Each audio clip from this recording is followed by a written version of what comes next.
to Flea Market Fantasy, the world's second greatest Bronze Age era comic book podcast. Joining me, as always, is new Mike L, Kevin Jank. I'm here, Mike Dell. People are applauding that you're here. Yeah. Huh? Very small scattering of applause. Well, Jank, why don't you tell what issue we're doing today and who our special guest is? Oh, I'm excited.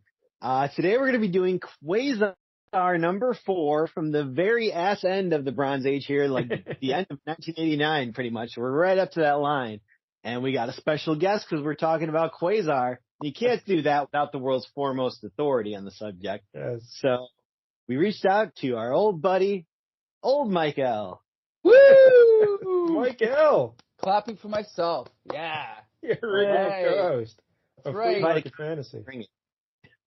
Yes. And former co-host of Quasar Chronology. That's what I want to ask you, Mike L, because, you did a show called Quasar Chronology where you talked, every episode was like an appearance, whatever, it wasn't just the Quasar issues, it was like any appearance he made, correct? Yeah, I think it was like 15 episodes of every appearance he ever made before he got his own series. And then we took a hiatus. Okay. Yeah, and it was a hiatus, and then we came back and started with Quasar number 1, the comic.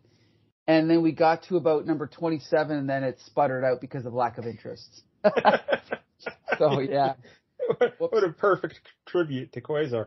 Yeah. But when I was going through this, Mike, I was like, I've read a Quasar before, and I had, I don't recall us doing it on Flea. Was I on Chronology one time or something? No, I think we did do I think we actually did Quasar number 2 or 3. Yeah, I think it was one right before this. Yeah. Yeah. On Flea Market Fantasy, yep.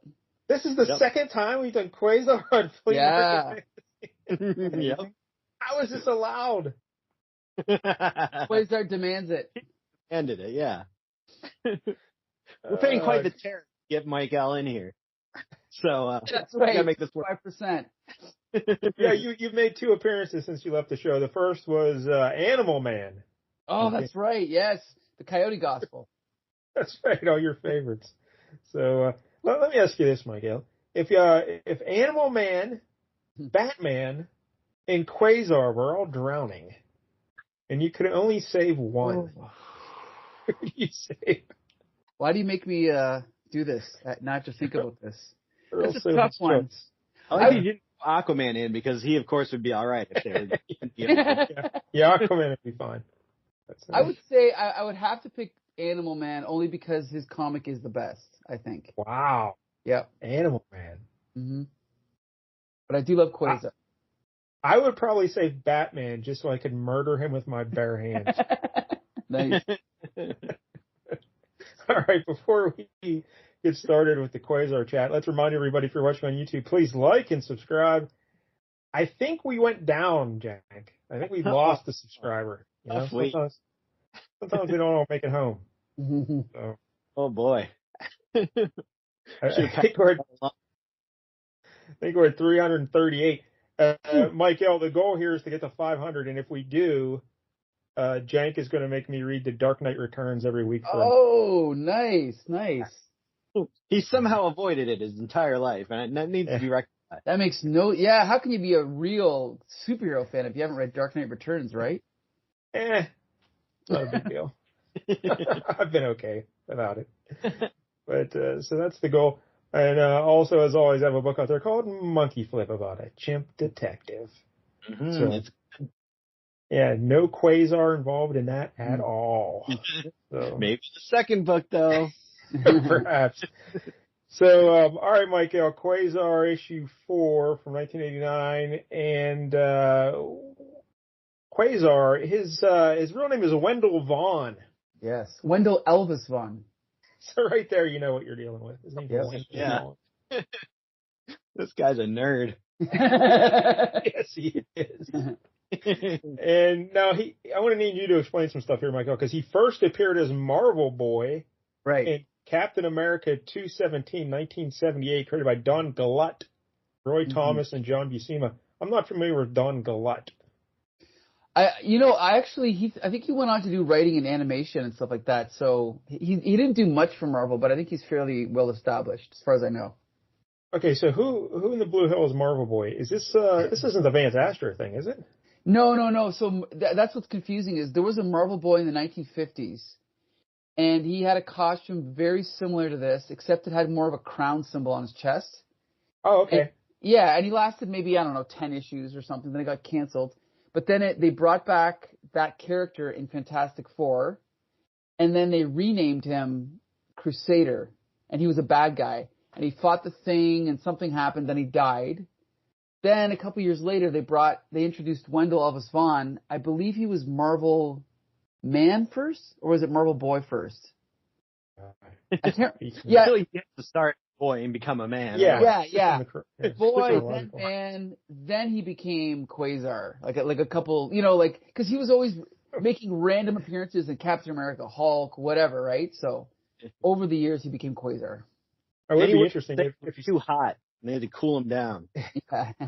But if he did start out as Marvel Man and then went down to boy, that'd be bad. I mean? Yeah. But now, who was the young Vance Astro? Is that the young? Yeah. Well, he was Vance Astro. Then he became Marvel Boy when he joined the new characters. Yeah. Okay. All right. That makes sense. All right. So anyway, then Mark Grunwald, the writer of this here book we're doing today, he came along and he revamped the character as Quasar. And the first appearance as Quasar was in Incredible Hulk 234 in 1979. Right. So, Quasar. He's he got his own series in 1989. It lasted 60 issues. So longer than Quasar Chronology. Ooh. 33 more installments. Okay. In Quasar Chronology. And he has the quantum bands. He wears fancy bracelets. And they don't do things. Totally different than the nega bands of Captain Marvel. Totally different. Yeah, completely different. So, Michael, this Quasar guy, he's a white fella, he has blonde hair, and he wears a headband. Yeah, I love headbands. Big fan of the headband. He has a little red outfit and a blue cape. Yeah, and, quite the aerobics video collection. Yes. But what else should we know about Quasar? He's your boy, so what else should we know about him? I guess I'll say he appeared in a very famous story called the Janus. What? I was going to say, calm down with the very famous. No. I don't think Quasar's ever appeared in a. Come on. Okay, arguably as famous as Dark Knight Returns, and this one's called Project Pegasus. Oh, yeah. That one? I did read about the Project Pegasus because that ties into our next guy we got to talk about. So he was all throughout that. So I had to mention that. Yeah, Project Pegasus. That stands for. Do you know what Pegasus stands for, Mike? Ooh, come on, I'm not a nerd here. No, I actually have no idea. I can't remember. Stands for Potential Energy Group, Alternate Sources, United States. Okay. Okay.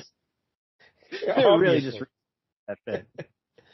Yeah, but Project Pegasus, that storyline was in Marvel 2-in-1, right? For several issues. Yes, that's right. With the Thing, yep. But we'll get to that more in a bit. But this Quasar fella, I hear tell that he died, and then they brought him back.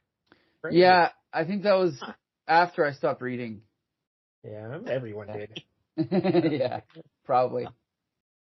But how would you, for people who've never experienced Quasar, what's the selling point? Why do you love Quasar so much? Well, I mean, his powers are cool, right? Like, he's kind of Marvel's version of Green Lantern, right? Because his fans can kind of do anything. So he kind of introduced me to all the cosmic stuff, right? Like Eon, and eventually he met Eternity and all those guys. Would you like to tell, because Eon is in this book, would you like to explain who Eon is?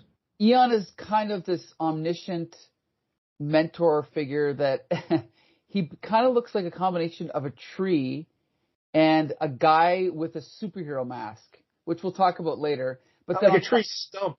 Yeah, like a tree stump, and his hair is kind of like almost like the leaves. But then on the side of his head, he has a big giant eye. He also has little arms. Yeah, it's weird. One arm. Yeah, it's really weird. And he's a big cosmic being, but they keep him locked up in a closet in his office. Right, yeah, that's true.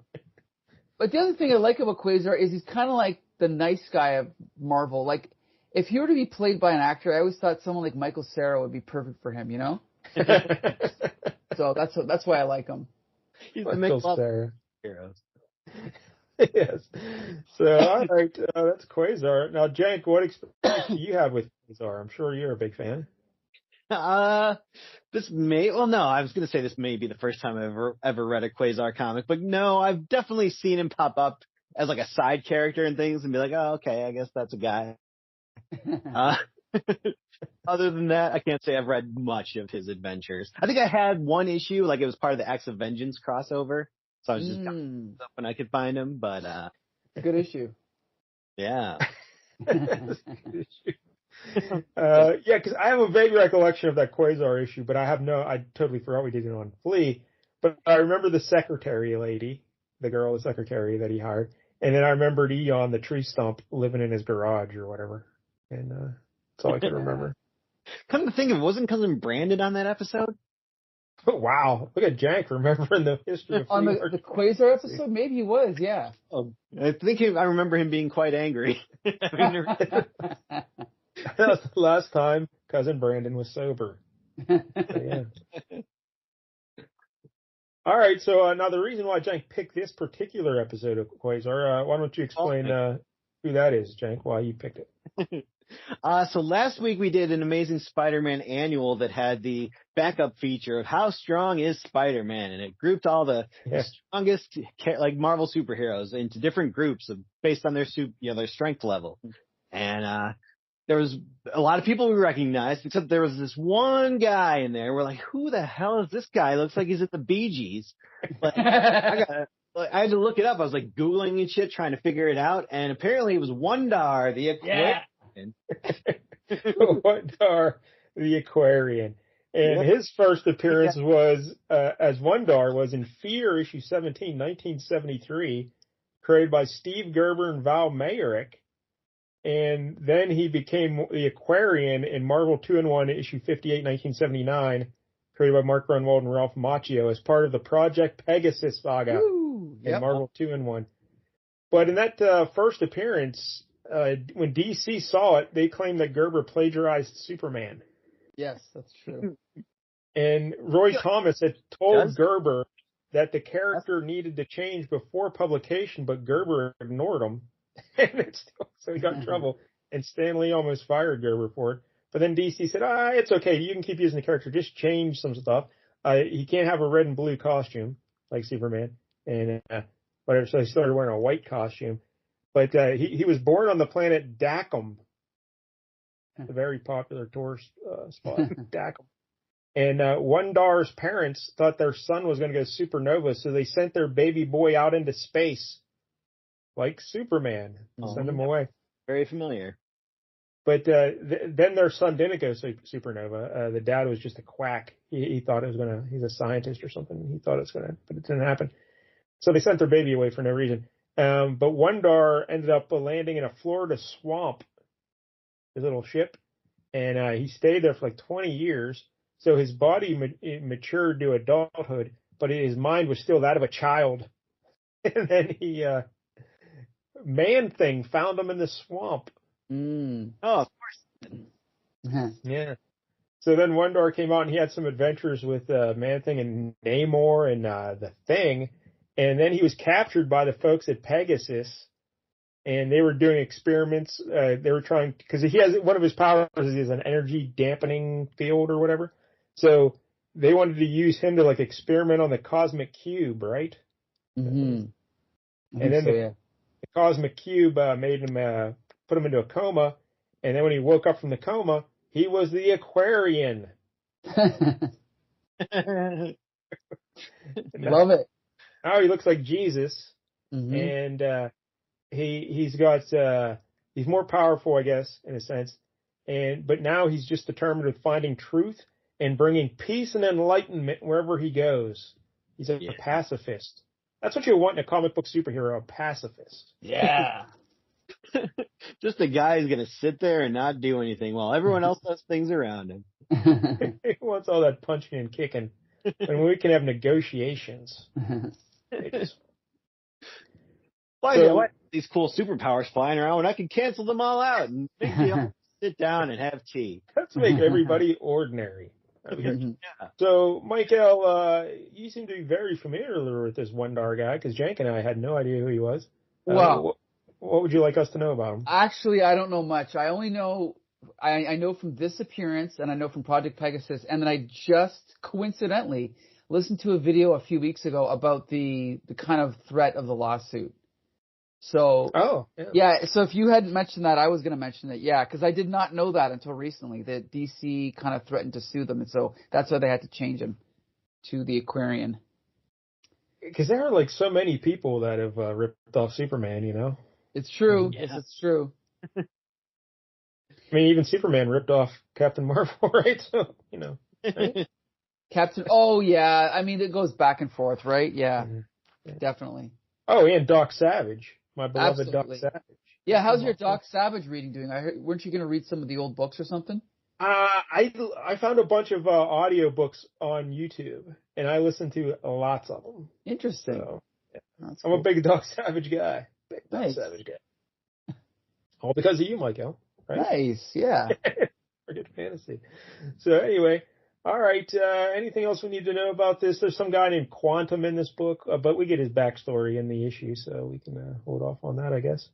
Sure. And but I think we're good to go. Jank, why don't you describe the cover for us?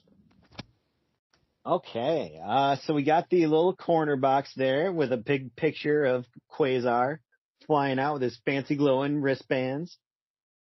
I guess he's got a bunch of different gems on there. Now, Michael, do they do different things or? You know, I've read this series a bunch of times. I don't know if they all specifically do something different, but in this issue, you do see that at least two of them do something different, right? Yeah. Yeah, he's got 7 on each band. 14. Yeah. Do something. Like what? But I don't know if they're each assigned to a different thing or if it was just kind of it was just a quirk of this issue. I don't remember.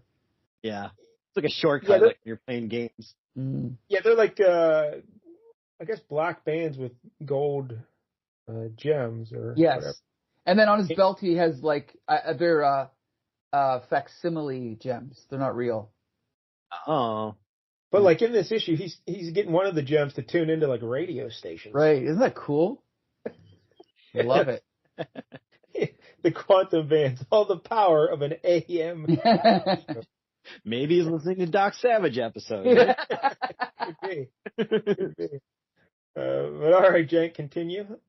All right, so it's the Cosmic Avenger, Quasar. Yeah, I guess he was on the Avengers at this point, so that tells you how badly that book was suffering at the time. They're letting Quasar in. Then we got he was in training, I think he says. Isn't he in training or something? Oh. Yeah, I guess so. You got to make room for Dr. Druid. It's like Dr. Druid. Then we got like a blue background on this cover. And then we got Quantum. He's got him and a bunch of people who look like him.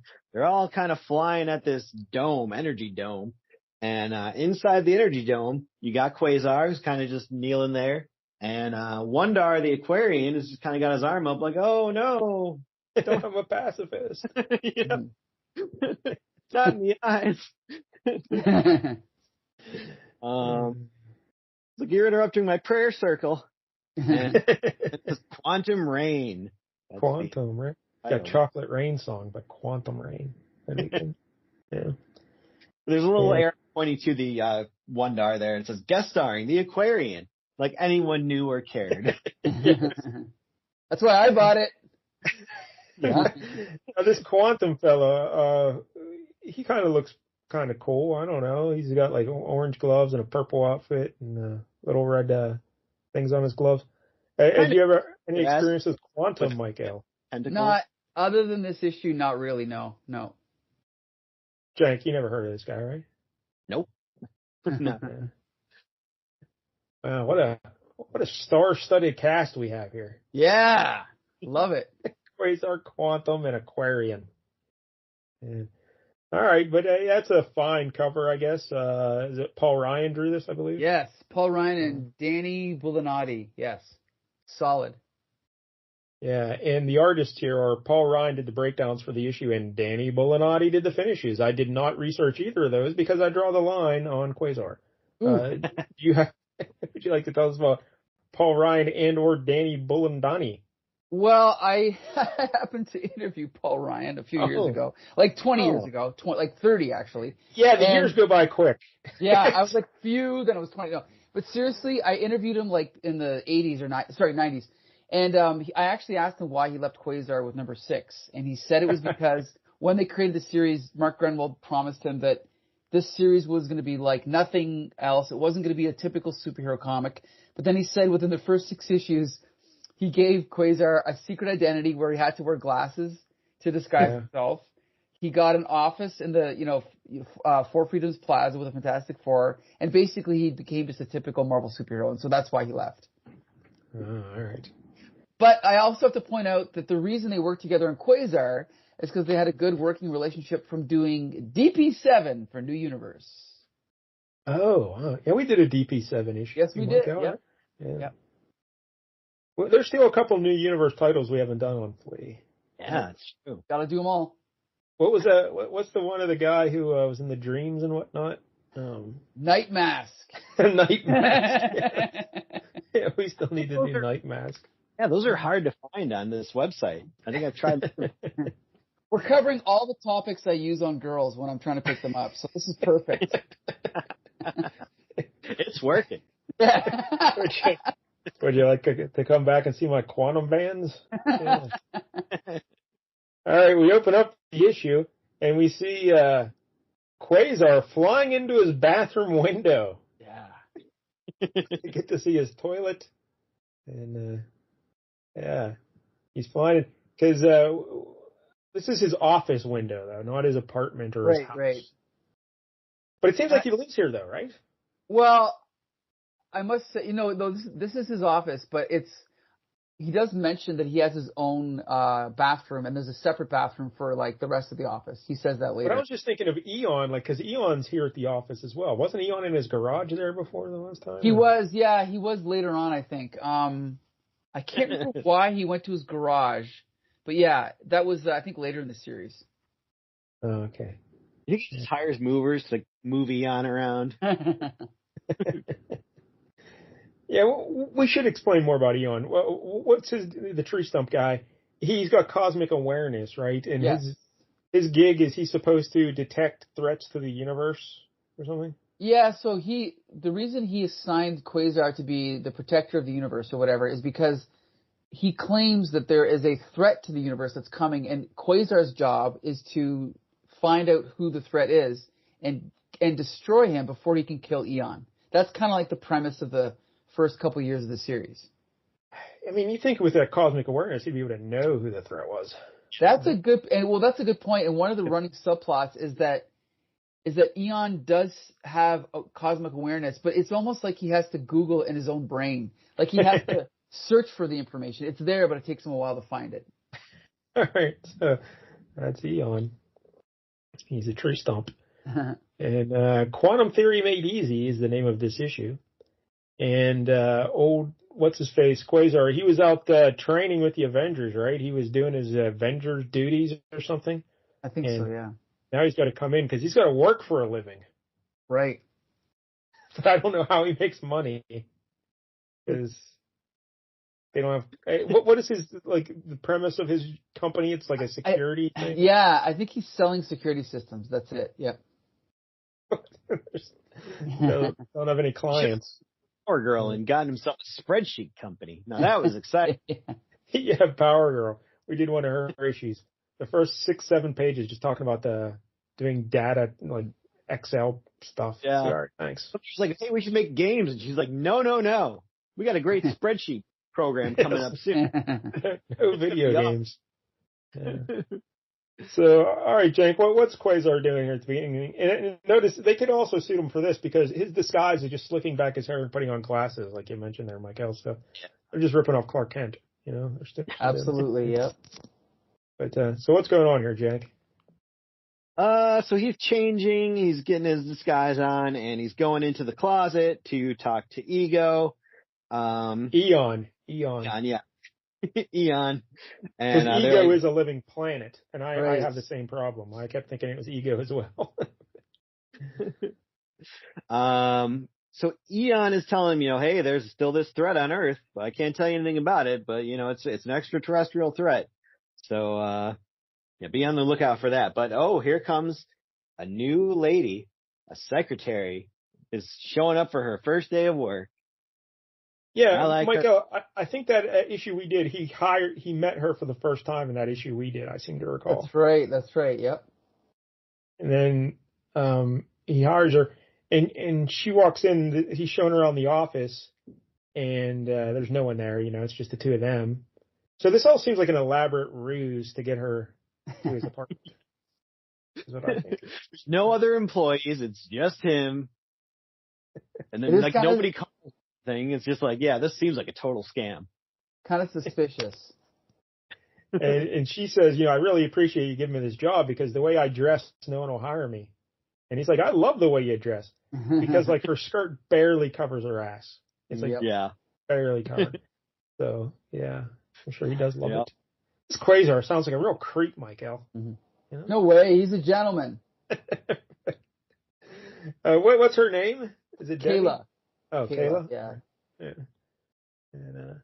And he's just saying, and then she asks what's in that closet where Eon is, and he's like, oh, it's just a closet or something. I'm going to have it sealed up soon. He thinks it belongs to the other tenants. That's not suspicious at all. I'm going to build a brick wall to cover it up. Don't worry about it, Whatever you do, don't open it and see the giant floating tree stump. It'll be traumatic. And then she goes, at the end of the day, they spend the whole day. Keep in mind, he's supposed to be protecting the universe and finding this horrible threat that could destroy the whole universe. But instead, Quasar's just sitting behind a desk for 8 hours reading a magazine. I love doing it. Nothing. But he needs a secretary, though, because all the work that's coming in. And he's got a secretary doing nothing. He tells her, just make a list of the office supplies you'll need for 8 hours. I love that. And it's just like 8 hours later. Well, if you don't need me, I'm going home. Yes. And she walks in his office. Go ahead. She kind of briefly notices a picture that's on his desk there. And he's like, oh, yeah, that's my mom and my sister. And he's like, oh, she noticed that picture. I wonder if she was wondering if I had a girlfriend. That's probably why she was looking at that picture. Like, you didn't even talk to her for 8 fucking hours. Like, she's so into you. He's already planning how to sexually harass his employee. It's Quasar. So then Quasar goes into the bathroom. He changes out of his clothes and he goes right into his Quasar outfit. And he talks to Eon, and Eon brings up some holographic globe. And he's like, look, here are all the aliens on the planet Earth. And, look, there's me right here. And he points to himself. And so he wants Quasar to go out and look for this alien threat, right, Michael? Absolutely, yep. So what does Quasar do? So he launches himself into the sky and flies to wherever Quantum is supposed to be. And so he's flying. He doesn't know it's Quantum, but he knows it's right. alien. Yes. He knows. And go ahead. Also, when he flies, Michael, it seems to be little pixie dust coming out of him. Yeah, you could say that. And did we mention he's in the Four Freedoms Plaza? You mentioned it, briefly. But the Fantastic Four's building. He's in right. that building. So he leaves there. We see him flying out of New York. Then he's flying over kind of like farmland. And he makes his way to California in 2 hours. And we see here he's listening to the Beach Boys as he's flying. Michael loves the Beach Boys. Yeah, I love them. Got a whole bunch of their albums. Anyway. And then he takes a moment to sexually harass 2 other women who are jogging. Right. Yeah. Good evening, ladies. Yeah, I love this. You guys want to. One of my many gems can play the radio. I love this quip here when he's like, have you seen anything out of the ordinary, like a UFO or anything? Sorry, dude, I don't even watch Alf. Oh, okay. Yeah, I did not like that. I did not appreciate that. I think Mike should do an Alf chronology podcast, which is every that references Alf. Because there's been a lot. There you go. Yeah, we've encountered a few, like the issue of the Tick we did referenced Alf. Yeah. That's not a bad idea for a podcast. We've actually done 2 Alf issues on this show. Yeah, the big Christmas episode, that was quite the thing. But yeah, I was kind of into that little jogger lady there until she said that thing about Alf. And, will never work out.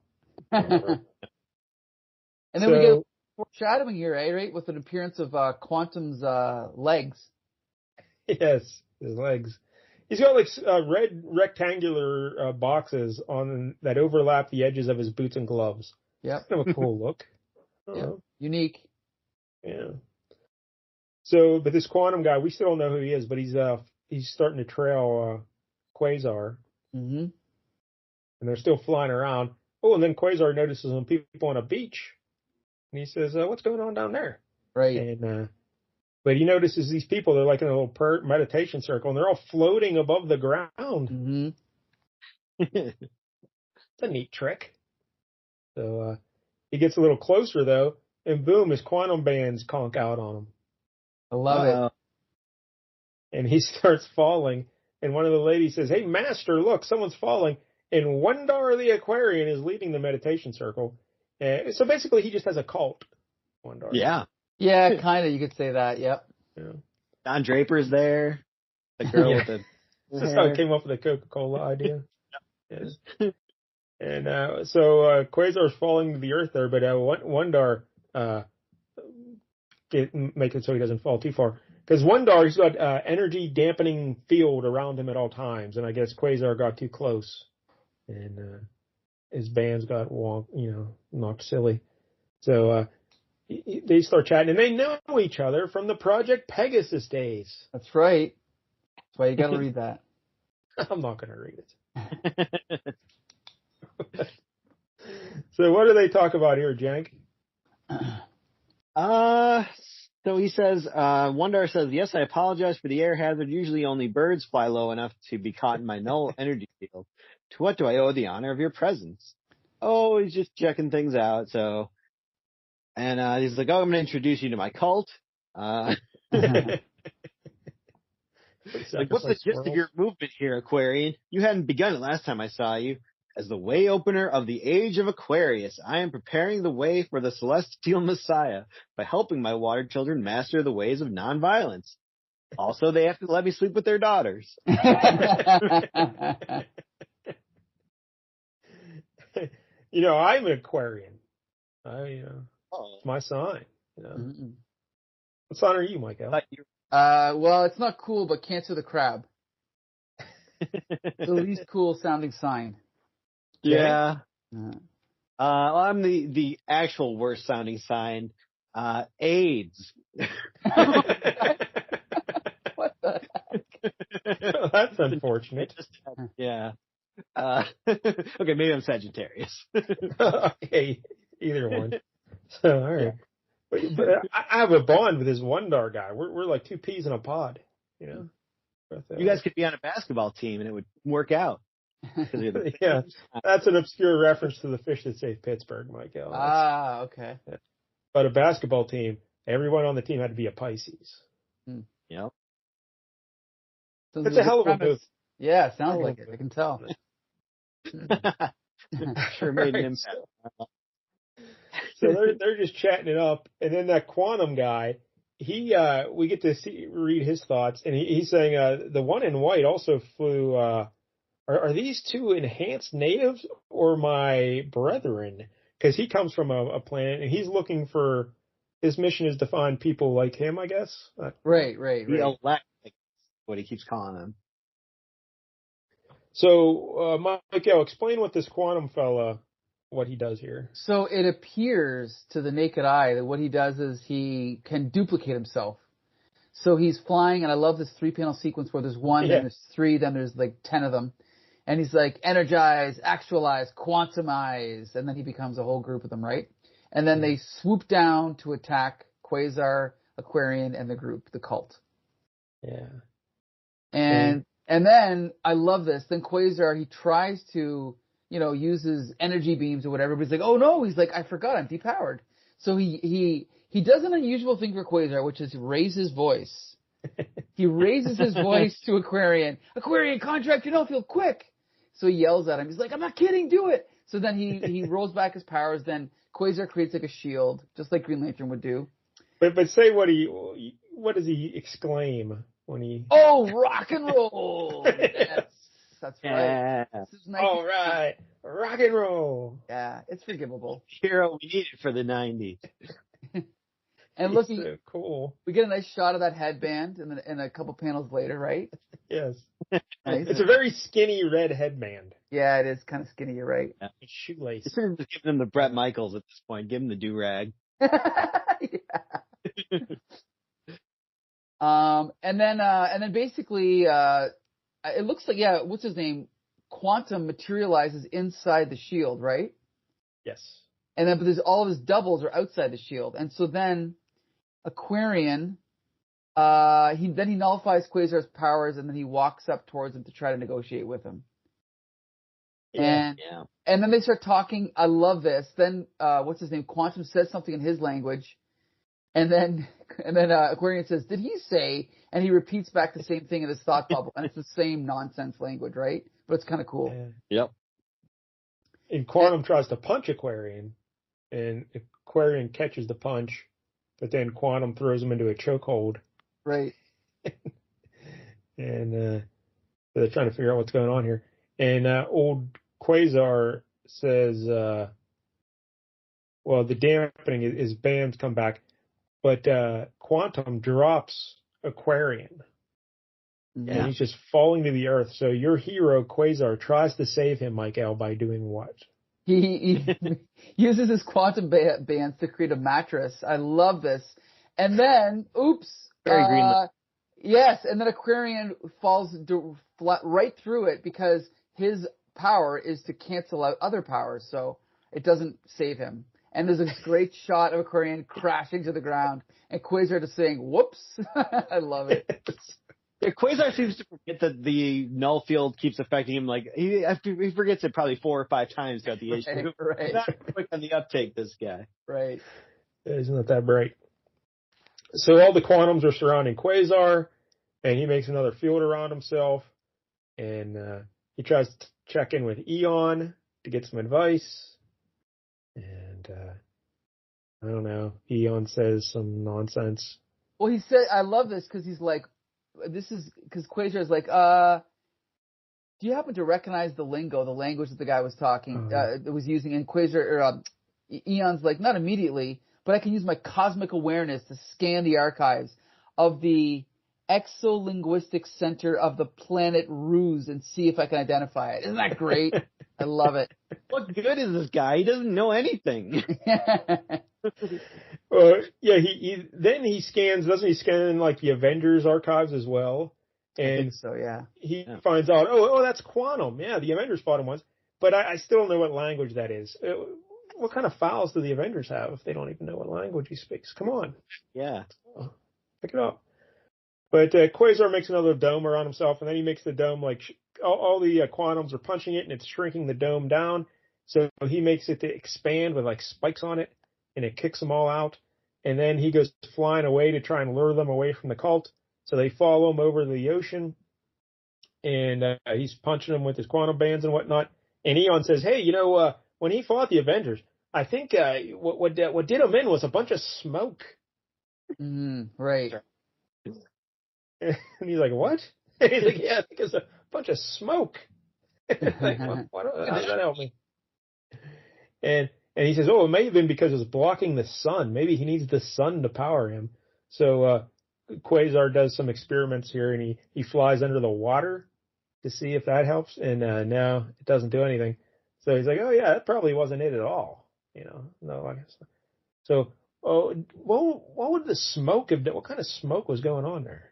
I don't know. Good question. Oh, good question. They don't really answer it. Yeah, did he just get like was it like a weed? He just got high and passed out. Yeah, I don't know. Maybe he's like Bruce Willis in Unbreakable, where it's just weak to water, but it's just smoke. You can't. I didn't know Bruce Willis was weak to water in Unbreakable. Oh yeah. Yeah, that's his weakness. He drowns. Yep. Oh, I was gonna say you can't take a shower. What's going on? Yeah. I saw that movie too. That was like 30 years ago. So all right. So he can't figure out how to stop these quantum fellas, and then they eventually they catch him off guard and they punch him in the face. Right. Because how could they? This Quasar's the worst. How could he be caught off guard? He's got one thing, guys chase. Oh, but you don't realize he's feigning unconsciousness here. He's pretending, right? Playing possum. Love it. That's what I always say when people knock me out too. I'm just feigning. That's what you say when you can't get up off the floor. Oh, I'm just pretending I can't get off the floor. I'm really young guy. I can totally do this, no problem. Mike L. Jank makes fun of me because I'm an old man. And have you noticed the older you get, Mike L., the tougher it is to get up off the floor? Oh my God. Well, yeah, even like when I stand up from my desk at work, it's like a struggle, right? Yeah, I'm totally with you. But anyway, someone might ask, well, why are you on the floor so much, Mike L.? And I'll be like, don't ask. Don't ask questions. Yeah. But anyway, so Quasar's kind of knocked out, and or he's pretending, and the quantum fellas are hanging him around. But here comes Aquarian, and he's back, and now he's speaking their language. Right. Yeah. And why is he speaking their language, Jank? Well, he is not one of these elects that Quantum is looking for, but he is from Dacum, whatever it is. He's a Dacumite. Yeah. Dacumite. I think you could be arrested for that in some states still.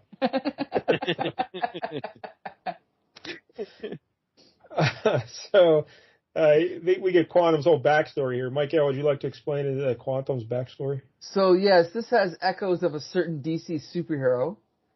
But basically we find out that on their father world, they found out that this planet's sun's energy reacted with Dacumite physiology and gave them superhuman powers, which is, of course, exactly what happens with Superman, right? Yes. So this information was given to the ruling elite, and then the scientists decided to experiment to determine the viability of endowing the militia with similar capacities. And then so a bunch of people decided to become test subjects. They were placed inside an incubator capsules and launched from like a rocket ship. They ended up circling the sun from 30 million miles away, giving them even greater power, soaking up all the energy. And then it looks like one of the guys busted out, and turns out it's our pal Quantum. And then he flew into the sun, and then when he came out, he ended up, I guess, on Earth. And he met up with, who is this, Graviton and Half-Life. And he had an adventure with them. I believe they say where the story took place, but I don't see it now. But who knows? I'm guessing this was the Avengers story, right? Probably the Avengers, yeah. And so then he's like, it became apparent they could not help me. And so since then, I have been searching for some sign of the elect on this world. And by the way, we should point out all this time they're speaking a new language, so Quasar doesn't understand what they're saying, right? Yeah. So then basically, what's his name? Aquarian says, well, I am not the one, I'm not who you seek. He says, I am Dacumite, but I'm not one of the elite. So then, what's his name? Quantum gets all pissed off. How can it be unless, no, you're the son of Zenig the Renegade, which I'm assuming is like the Zod of this story, right? Like, his dad was kind of like a scientist who was kind of an outlaw or whatever, and he thought the world was ending, but it didn't. Right. Okay, so then he is the son of Zenig. Okay. He's the guy in the earlier panels they showed, because originally one Dacumite was experimented on or whatever. Okay. So that was Aquarian, I guess. So okay. But, so Quantum's pissed now, right? Yeah. Why wouldn't you be? You know? I finally found someone from my kind, and he doesn't even wear shoes half the time. Howard and Weeks. So he just starts choking Aquarian, and he's a pacifist, so he just takes it. But then Quasar jumps in, and he goes, I think I figured out what's going on here with this Quantum fella. Yeah. And he just grabs his ears and starts shaking them or something. I don't know what he does. Should have just ripped them off. That would stop the problem right there. But he says he figured out what's going on here with quantum. Jank, would you like to explain the quantum theory of what is happening with quantum? You know I would, because I know of nothing more than advanced quantum theory. So basically, the short version is apparently he's not creating duplicates of himself. What quantum is actually doing is like phasing himself out of time and space. So like he'll have ones that are he'll like send himself into a different quantum state, and like that version show up, in a different spot, like a couple seconds earlier or whatever. He'll change when they appear. So it's really all the same guy. He's just in different states. So he uses his quantum bands to kind of trap him between two different states so that he can no longer touch anything. He's now intangible because he's trapped between states, essentially. Yeah, there's like 3 versions of them. It looks like triplets now, but they're all intangible. And again, kind of a jerk thing to do, like Quasar. Yeah. Yep. So Quantum gets real mad, and even Aquarian says, "I am not certain that what you did was humane, my friend." Mm-hmm. And, so Quasar should be like, "Shut up," and punched him. So Aquarian pulls old Quantum closer to him to get him in his negative field. So then he's back to being a single person now because he's within that dampening field. And he's like, hey, Quantum, why don't you come join me in my cult? It's pretty great. Kool-Aid and you can be solid again. Lots of free love, if you know what I'm saying. And Quantum says, no, thanks, you creep. And he goes flying away, but now he's outside the dampening field, so there's 3 of them again, and he's intangible. But he's flying off into space, and then old Quasar and Aquarian are talking about it, and Aquarian says, is there any way for him to reverse the effects of what you did to him without your cooperation? And Quasar says, not that I know of. And Aquarian says that I expect one day he will be back. Yep. And then I like that Quasar's like, oh, okay, problem solved. Check that one off the list. That he's not going to be the... Like, are you serious? It's clearly going to come back for revenge. Yeah. If Quantum was the threat to the universe, now he's pissed. And he's a threat to the universe. So. And if he wasn't the threat, you may have made him the threat now.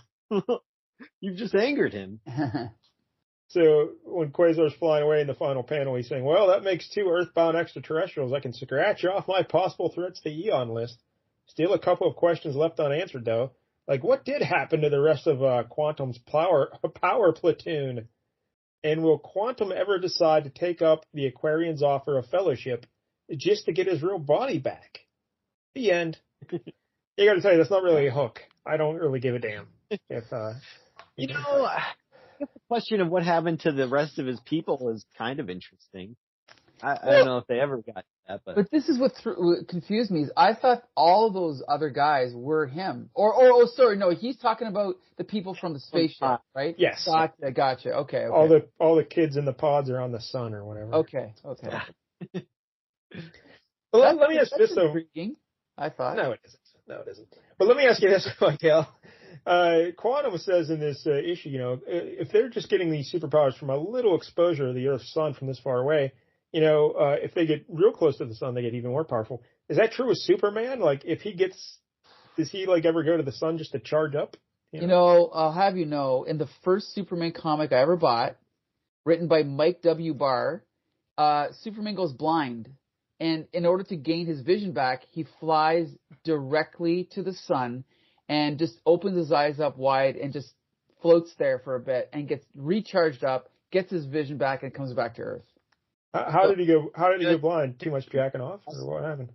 Something like that. I think that was actually it. That was the main plot. Yes. Grant was wearing low cut tops again. So he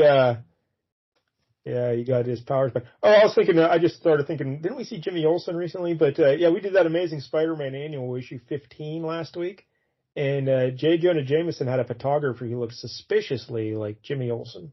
Really? Yeah. A little inside joke. Young kid. Comic books. All right, so there's Quasar, issue 4. Jank, what'd you think? Dynamite. Just dynamite. Everything I could have dreamed of. Yeah, I don't know. Quasar seems kind of like a jerk. Wundarr kind of sucks. Kind of, yeah. All that being said, I think I had a good time. Really? Yeah, it wasn't the worst thing in the world. It was goofy. I wouldn't say it was good, but in like a so bad it's good kind of way, it kind of worked. Would you like to be reading, like, would Quasar be a hero you would be invested in? Ooh, I have to say no, although you got to put yourself in that 90s state of mind where it's just like, yeah, we got to be extreme and, you know. Maybe extreme? have to be cool. What is extreme about Quasar? He's a jerk. Just seems like a nerd. Yeah, I don't know if it's a Quasar guy. Yeah, a guy named Wendell really is never going to get on the top. Wendell Elvis on. Right. So I thought the Paul Ryan art here, again, he just did the breakdowns, but it was fine. You know, it was pretty standard late 80s, early 90s stuff, right? It's like... I'm a big fan of Paul Ryan. I think it's pretty good. The inking's a little bit sloppy, but I do like the pencils. Well, what else did he? You mentioned the one thing he did. What else is he most famous for? Well, I think other than this, he had that long run with Tom DeFalco on Fantastic Four. Oh, okay. That was the run where like Sue Storm got like that bikini outfit, remember? And the Thing got that helmet. Yeah, it was not a great run, unfortunately. What a great run. After running with Wolverine, I remember that. So what do you think about this issue here, Michael? Because I heard tell that it's one of your favorites. Oh, it's one of my favorites, absolutely. I mean, the first few issues, they kind of established the status quo, and this is where it really settles in. You know, he's got his office, he's got his secretary. I love I love the very casual way that he talks about his mission when he says like, finally had an idea about how to go about securing the Earth from the threat from space. Eon says it's supposed to be arriving any day now. And it's just, I just think it's really funny how flippant he is about this threat, right? And I think that's Mark Grenwald. He's just a kind of a laid back kind of guy, and I think it comes through in Quasar. So I love that. It's a really cool, it's almost like an X-Files thing where, okay, we've got a list of all these crazy things we've got to investigate, and every issue I'm going to investigate a new one, right? And that premise only lasts maybe a couple years, but I think it's a really cool only premise. a couple years. Yeah. Yeah. That is a good setup. I like that, you know? Yeah. A lot of cool aliens he could investigate. I'm sure Venom's got to be in there somewhere. Oh, yeah. He shows up, I think, in number 8. Oh, nice. Yep. Michael knows every issue of Quasar. But I will admit, the only weakness is, I think there's only one weakness in these early issues, and that's that they do tend to wrap up too quickly.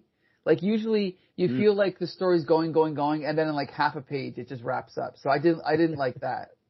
But a 6-issue arc about quantum. Yeah, that's what I'm waiting for. But the thing is though, one of my favorite things about superhero stories is when you've got a character whose powers you think work one way, and then someone figures out that they work a different way. And that's why I like the little twist with, we think he's just duplicated himself, but Quasar realizes that he's actually creating different quantum states.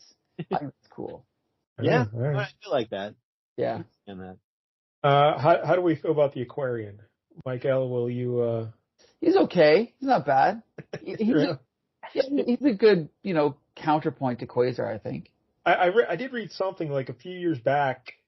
They were doing a poll to see they should reboot a character. And some of the options were like Death's Head, Howard the Duck, and Wundarr the Aquarian. And who won?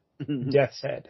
Ah, damn it. But apparently, I'm sure this factored in, but Steve Gerber told his fans, don't vote for Wundarr because even though I created him, Marvel owns the rights, so I want to get any money from him. Okay. But I can't imagine that mattered. Yeah. 17 fans. I don't know how you do a modern reboot of Wundarr. Now he's not a pacifist. He's a real, like a Punisher now. You guys are on? Yeah. That'd be cool. All right. So, you mentioned Grunwald. Of course, we talked about him countless times on the show, Squadron Supreme and Captain America a lot of times. So, yeah, we're very familiar with him. Anything else about this jank that you would like to mention about the Quasar?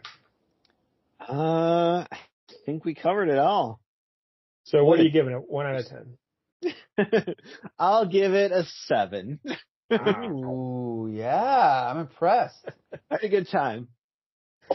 I'll go. It's not terrible, but it's not. I'll give it a 5, middle of the road. Middle of the road. I can see that. I like the secretary. Yeah. Did they ever get clients, Michael? Does she ever do anything, or does she just? Yes, they eventually do get clients. At least one. Yes. I actually, that's a good running gag though. Like they never have clients, and she just sits there all day. Right. It's like G from Ghostbusters. Yeah. So what are you giving this, Michael? 1 out of 10. Oh, it's funny because Jank, he gave it a 7, so I got to go higher than a 7, right? Yeah. So I think I'll give it a 7.5, possibly an 8, because again, to the naked eye, this may seem like just a typical superhero comic, but I think there's stuff underneath that makes it that extra step. So yeah, I'm going to give it an 8. All the good stuff was underneath. Yeah, you just didn't notice it if you read. You got to read between the lines here, okay? Yeah. All the good stuff's not there on the page. But it's like a magic eye thing. If you squint right, you can see the good stuff. All right, so there it is, Quasar. Before we get out of here, I got to give next week's book. Now, a professional show probably would have picked this book for this week to tie it into what's going on in the world of America right now. But next week, we're going to be doing Daredevil, issue 228 from 1985. This is part 2 of the Born Again storyline. Nice. Oh, God, I'm so excited. Yeah. Comic book story ever. Yeah. It's my favorite Marvel story. Yep. It's mine as well. Wow. And Michael, have you watched the new Daredevil series yet? No, I have not. Is it good? I watched the first. Jank, did you watch? You watched it, I'm sure, right? Yep. The first 2 episodes are up. I watched both of those. So have I, and we'll get into it on the LCS Hockey Show this week, I'm sure. But I loved it, Jank. Yeah, pretty good. Yeah, very good. And, but it's pretty good. There's quite a surprising moment right at the beginning of the show, which we will not discuss, I guess. But I'll say that the LCS Hockey Show. But all right, well then you've convinced me to give it a try. Yeah, it's very good so far. I'm enjoying it. It's just great to see D'Onofrio and him in Cox together again. Sure. They have a great scene in the coffee shop in episode 1. Yeah, that was good. More of that. Less of everything else. But all right. So, Michael, thank you so much for making the time for us. No problem. Thanks for inviting me. And if you ever decide to do anything, cool like Squadron Supreme or Guardians of the Galaxy. Done that. Oh, crap. Okay, well, I'll think of something else. Yeah. But yeah. Well, if we ever get to 500 subscribers. There you go. Dark Knight. So. Woo. All right. If we ever get back to Camelot 3000. Yeah. I'm in. All right. So again, if you're watching on YouTube, please like and subscribe. We appreciate the support. And until next week. Oh, you know what? We usually say don't get any jank on you. But let's kick it old school. All right, Michael? Do you remember what you used to say? Of course. Until the next time. Disperse!